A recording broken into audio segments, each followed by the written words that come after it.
오늘 우리에게 주신 하나님의 말씀은 고린도전서 10장 31절에서 33절의 말씀입니다. 그런즉 너희가 먹든지 마시든지 무엇을 하든지 다 하나님의 영광을 위하여 하라. 유대인에게나 헬라인에게나 하나님의 교회에나 거치는 자가 되지 말고 나와 같이 모든 일에 모든 사람을 기쁘게 하여 자신의 유익을 구하지 아니하고 많은 사람의 유익을 구하여 그들로 구원을 받게 하라. 아멘. 우리가 주일 오후에도 살펴보는 릭 워렌 목사님이 지은 목적이 이끄는 삶이나 새들백교회 이야기 같은 책에 보면 이 목사님은 목적이 이끌어가는 교회, 목적이 이끄는 삶이 목적을 바로 세울 때 그 목적을 통해서 여러 가지 큰 시너지를 내서 하나님의 뜻을 위해 살아갈 수 있다라고 주장합니다. 그래서 분명한 목적이 주는 5가지 유익에 대해서 이렇게 정리하고 있습니다. 분명한 목적은 사기를 복돋운다. 분명한 목적은 좌절감을 줄인다. 분명한 목적은 집중력을 가져온다. 분명한 목적은 협력을 가져온다. 분명한 목적은 평가를 도와준다라는 이유로 여러 가지 분명한 목적을 가지고 살아갈 때 여러 가지 좋은 시너지를 내서 하나님의 뜻을 분명히 세워갈 수 있다라고 이야기합니다. 우리의 인생도 마찬가지인 것 같습니다. 인생에 분명한 목적을 두고 살아갈 때에 그 목적을 향해 건강하게 이뤄나가고 성취하고 가치 있는 삶을 살아갈 수 있게 됩니다. 세상 사람들은 물질의 목적을 두고 또 성공과 명예의 목적을 두고 살아갑니다. 하지만 우리가 하나님의 자녀로서 어떤 목적을 두고 살아가는 것이 하나님께 기쁨이 되고 영광이 되는지에 대해서 오늘 말씀을 살펴보고자 합니다. 먼저 우리 인생의 가장 분명한 목적은 하나님의 영광을 위해 살아가는 것입니다. 오늘 본문 31절에 보시면 그런즉 너희가 먹든지 마시든지 무엇을 하든지 다 하나님의 영광을 위하여 하라라고 말씀합니다. 베드로전서 4장 11절에도 동일하게 권면합니다. 만일 누가 말하려면 하나님의 말씀을 하는 것 같이 하고 누가 봉사하려면 하나님이 공급하시는 힘으로 하는 것 같이 하라. 이는 범사에 예수 그리스도로 말미암아 하나님이 영광을 받으시게 하려 함이니 그에게 영광과 권능이 세세에 무궁하도록 있느니라. 아멘이라고 말씀합니다. 우리가 말을 해도 하나님의 말씀을 전하는 것처럼 하고 봉사를 해도 하나님이 주시는 힘으로 하는 것이 바로 하나님의 영광을 위해 하는 것이다 말씀하고 있습니다. 그래서 우리가 일상을 살아가는 모든 삶의 모습들이 하나님께 영광을 올려드리는 삶의 모습이 되어야 하는데 사도 바울은 구체적으로 3가지 일상의 영역에 대해 말씀하고 있습니다. 첫 번째로는 먹는 일에 하나님의 영광이 나타나야 한다라고 말씀합니다. 여기서 먹는 일이라는 것은 단순히 우리가 음식을 먹는 것을에만 말씀을 하는 것이 아닙니다. 우리가 먹어야 생명을 유지하듯이 삶의 여러 형태에 대해서 말씀하는 것이 바로 먹는 것입니다. 그래서 사람들은 다 다른 형태의 삶을 살아갑니다. 근데 그 여러 가지 형태의 삶에 하나의 목적이 있다면 그것은 바로 생존하는 것에 있습니다. 어떤 이는 땀을 흘려 농사를 지어서 생계를 이어가고 어떤 이는 노동이나 회사에서 사무일을 하면서 생계를 이어갑니다. 또 어떤 분은 자신만의 특수한 기술과 전문 지식으로 생계를 이어갑니다. 사람은 직종은 다를지라도 먹고 살기 위해서 각자의 일을 하고 있습니다. 근데 이렇게 먹고 살기 위해 하는 모든 일들을 하나님의 영광을 위해서 하라라는 겁니다. 오늘도 성도님들의 삶의 각자의 자리에서 먹고 사는 모든 자리에서 하나님께 영광을 올려드리는 모든 일이 될 수 있기를 간절히 소망합니다. 두 번째로 마시는 일에도 하나님의 영광을 나타내라 말씀합니다.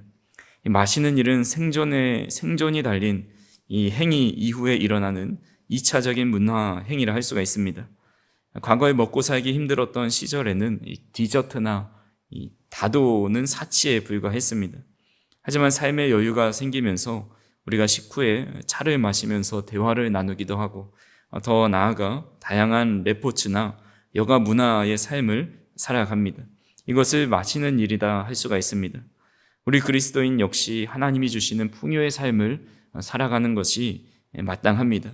그러나 우리가 먹고 마시고 즐기는 그 모든 취미와 문화가 단순한 육신의 쾌락이나 사치로 끝나는 것이 아니라 하나님이 주신 몸을 건강하게 만들어가고 또 공동체의 연합을 이루면서 하나님께 영광을 드러내는 일이 되어야 한다라는 겁니다.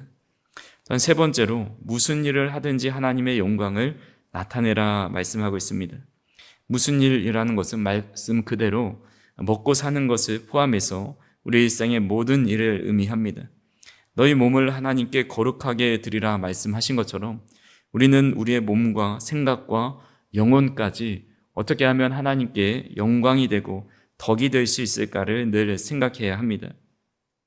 가끔 식당에 가면 주일은 쉽니다 라는 글귀를 붙여 놓은 곳이 있습니다. 그곳에서 일하는 사장님이 식당에 들어가는 손님들에게 반갑게 밝게 웃으시면서 인사하고 또 친절하게 대해주시면 기분이 좋습니다. 그리고 역시 믿으시는 분이 가게를 운영하니까 이렇게 친절하게 또 서비스도 주시고 음식 맛도 좋구나, 다음에 또 오고 싶다라는 생각이 듭니다. 근데 어떤 가게 사장님은 이제 반찬 리필하는데 눈치를 주기도 하고 퉁명스럽게 손님을 대하고 심지어 종업원들을 닥달하는 모습을 보게 될 때가 있습니다. 그러면 그 주일은 쉰다고 붙여놓은 것과 때로는 그 가게 안에 붙여놓은 성경 구절의 말씀들을 왜 붙여놓았을까라는 생각을 하게 됩니다. 우리는 예수님을 믿는 순간 우리의 얼굴이 주님의 얼굴이 되고 우리의 행함을 통해 예수님의 이름이 높아질 수도 있고 아니면 주님의 이름을 망령되게 할 수 있다는 사실을 기억해야 합니다.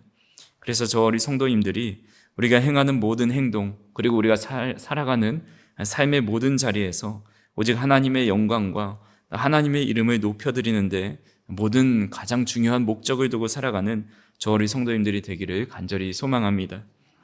그리스도인이 세상을 살아갈 때 하나님의 영광을 위해 살아가야 한다는 것이 첫 번째 목적이라면 두 번째로는 거치는 자가 되지 말라라고 말씀합니다. 오늘 본문 32절에 보니까 유대인에게나 헬라인에게나 하나님의 교회나 거치는 자가 되지 말고라고 말씀합니다. 여기서 거치는 것이라는 것은 걸어가다가 발에 걸려 넘어지게 만드는 돌불이나 함정을 의미합니다. 즉 사도 바울은 자신의 이 자유함과 또 말과 행동 때문에 다른 사람의 영혼이 실족하여 죄를 짓게 만드는 영적 걸림돌이 되지 말라라고 우리에게 말씀하고 있습니다. 근데 바울이 세 부류의 대상에게 거치는 자가 되지 말라고 말씀합니다. 첫 번째가 유대인에게 거치는 자가 되지 말라라고 말씀하죠. 유대인은 평생 철저한 규칙과 율법을 목숨처럼 지키며 살아갔던 사람들입니다. 그들에게 거치지 않는 삶을 살아가려면 도덕적으로나 윤리적으로 또 하나님의 말씀에 흠이 없는 삶을 살아가야 합니다. 물론 우리가 율법을 잘 지켜서 구원을 얻는 것은 결코 아니죠. 우리의 구원은 오직 십자가의 은혜, 주님을 통해서만 얻게 됩니다. 근데 그 복음의 은혜로 구원을 선물 받은 자는 강제적 의무감이 아니라 감사와 감격의 마음으로 늘 하나님의 말씀을 쫓아 살아갑니다. 우리의 부도덕한 행실 때문에 유대인과 같이 세상에 올곧은 기준을 가지고 살아가는 자에게 복음의 문이 닫히지 않도록 우리는 더 유의하며 살아가라라는 것입니다. 두 번째로 헬라인에게 거치는 자가 되지 말라 말씀합니다. 당시 헬라인들은 이 세상의 이성과 논리, 지혜를 쫓던 사람들입니다. 그 지혜를 찾는 자에게 기독교인들이 때로는 무례한 자들로 비춰져서는 안 된다라는 겁니다. 믿음의 사람들은 허황된 것을 쫓고 나 자신만을 아는 이기적인 사람이 아니라 상식적이고 지혜롭게 처신하여 살아갈 때에 복음의 통로가 열리게 된다라는 겁니다. 간혹 믿음이 좋다는 성도 중에서 세상의 상식을 무시하고 독선적으로 행동하다가 오히려 세상에 손가락질을 당할 때가 참 많이 있는 것을 보게 됩니다. 그런 경우가 얼마나 많이 일어나면 어떤 교회는 상식이 통하는 교회, 이것이 바로 교회의 핵심 가치 중에 하나로 세웠습니다. 우리가 잘 알고 있는 우리 주변에 있는 거룩한 빛 광성교회가 우리 정성진 목사님이 그것을 세울 때에, 교회를 설립할 때에 여러 가지 교회의 핵심 가치 중에 하나를 상식이 통하는 교회라고 정했습니다. 이것이 많은 사람들에게 감동을 주었고, 그 문구를 보고 이 교회는 상식이 통하는 교회구나 라고 생각해서 많이 몰려들었다고 합니다. 그만큼 현대 성도들이 상식이 통하지 않는 삶의 모습을 많이 보여줬다라는 것을 보게 됩니다. 세 번째로, 하나님의 교회에게도 거치는 자가 되지 않아야 한다라고 이야기합니다. 우리는 주님의 몸된 교회가 성장하고 화평을 이루는 길에 걸림돌이 되어서는 안 됩니다. 이 땅 위에서 성도가 맞이할 수 있는 가장 불행한 일 중에 하나가 바로 하나님의 일을 방해하고 막아서는 것입니다. 우리가 잘 알다시피 여호수아에 보면 출애굽한 이스라엘 백성들이 그 견고한 여리고성을 어떤 유혈 사태도 벌이지 않고 손해도 보지 않고 무너뜨리게 됩니다. 근데 작은 아이성 앞에 패배하게 되죠. 그 작은 성 앞에서 패배하게 된 원인이 바로 아간의 죄악 때문입니다. 아간 한 사람 때문에 전쟁에서 패해 전사자가 나왔고 이스라엘 백성들은 낙심하게 됩니다. 또한 초대교회에 보면 아나니아와 삽비라 부부는 하나님께 거짓된 모습을 보였다가 하나님의 심판을 받게 됩니다. 이 일 때문에 성도들이 얼마나 두려워하고 낙심이 되었겠습니까? 우리 그리스도인들은 불신자에게나 믿음의 사람들에게나 결코 거치는 자가 되어서는 안 됩니다. 다른 사람을 딛고 일어서게 만드는 축복의 디딤돌이 될지언정 영혼을 넘어뜨리는 걸림돌이 되지 않고 무엇보다 하나님의 일에 거치는 자가 되지 않는 저 우리 성도님들이 되기를 간절히 소망합니다. 하나님의 영광을 위해 살아가는 사람, 그리고 유대인과 헬라인과 하나님의 교회에 거치는 자가 되지 않는 사람의 삶을 통해서 많은 사람을 구원으로 인도하는 길을 걷게 됩니다. 오늘 본문 33절에 보니까 나와 같이 모든 일에 모든 사람을 기쁘게 하여 자신의 유익을 구하지 아니하고 많은 사람의 유익을 구하여 그들로 구원을 받게 하라라고 말씀합니다. 하나님께서 가장 기뻐하시는 것이 바로 영혼을 구원하는 일입니다. 한 영혼이 천하보다 귀하다 말씀하셨고 많은 사람을 하나님께로 돌아오게 하는 자는 밤하늘의 별과 같이 영원토록 빛나리라 말씀하십니다. 즉 우리가 하나님의 영광을 위해 살아가고 거치는 자가 되지 않는 삶은 어떻게 보면 답답하고 힘든 삶이고 또 내 것을 포기해야 되는 것처럼 느껴집니다.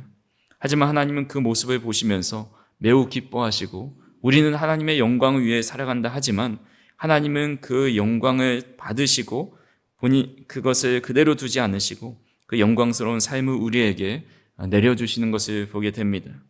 우리 예수님은 이 땅에 오셔서 자신의 이익과 유익을 위해 살아가지 않고 오직 하나님의 영광을 위해 살아가셨습니다.